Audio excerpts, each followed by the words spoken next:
Bonjour, aujourd'hui je fais une vidéo sur le lien qu'il y a entre la fragmentation du disque dur et la lenteur de l'ordinateur. Pour comprendre ce que c'est la fragmentation du disque dur, il faut savoir comment on stocke les données sur un disque dur. Et donc vous enfuyez pas, c'est assez simple. L'idée c'est qu'un disque dur c'est comme un damier sur lequel on place sur chaque case un fichier. Donc évidemment les fichiers en fonction de leur type, un fichier texte ça va prendre une case, un fichier image ça va prendre 4 cases, une vidéo ça va en prendre 12, etc. Et donc le principe, c'est quand on a un fichier, un disque dur vide, et que donc on a un damier vide, ça va être de placer les différents fichiers sur le damier vide. Donc supposons qu'on veuille mettre une image, un fichier texte et une autre image sur un disque dur vide. On va avoir donc en haut à gauche une première image qui va prendre les 4 premières cases, ensuite un fichier texte qui va prendre la 5e case et ensuite une image qui va prendre les cases 6 et suivantes. Supposons maintenant qu'on veut effacer le fichier texte. Du coup la 5e case va se retrouver vide et va être coincée entre des cases occupées.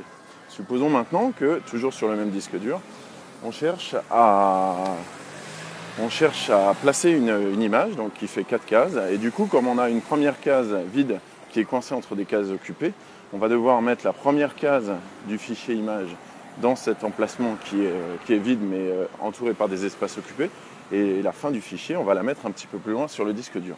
Et donc là, on a ce qu'on appelle un fichier fragmenté. C'est pour ça qu'on parle de défragmentation du disque dur, parce que le fichier, on va mettre des fragments du fichier à plusieurs endroits différents sur le disque dur. Maintenant, quel rapport est-ce qu'il y a entre cette fragmentation du fichier et l'ordinateur? D'abord, quand on utilise fréquemment l'ordinateur et le disque dur et qu'on efface des fichiers et qu'on en remet d'autres, etc., au bout d'un moment, le disque dur est beaucoup plus fragmenté que ce que je viens de décrire, c'est-à-dire que tous les fichiers sont éparpillés façon puzzle, comme dirait Audiard.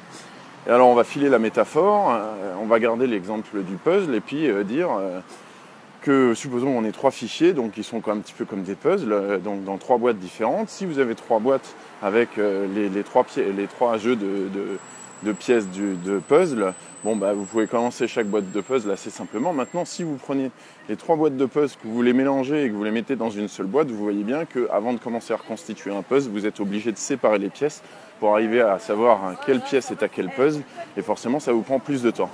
C'est exactement ce que vous demandez à votre disque dur lorsque vous avez un disque dur très fragmenté et que vous commencez par lui demander d'aller reconstituer le puzzle en allant chercher tous les différents fragments qu'il y a sur le disque dur. Et c'est pour ça que votre ordinateur peut ralentir considérablement quand votre disque dur est fragmenté. Voilà, n'hésitez pas si vous avez des questions, commentez si ça vous a plu et à bientôt.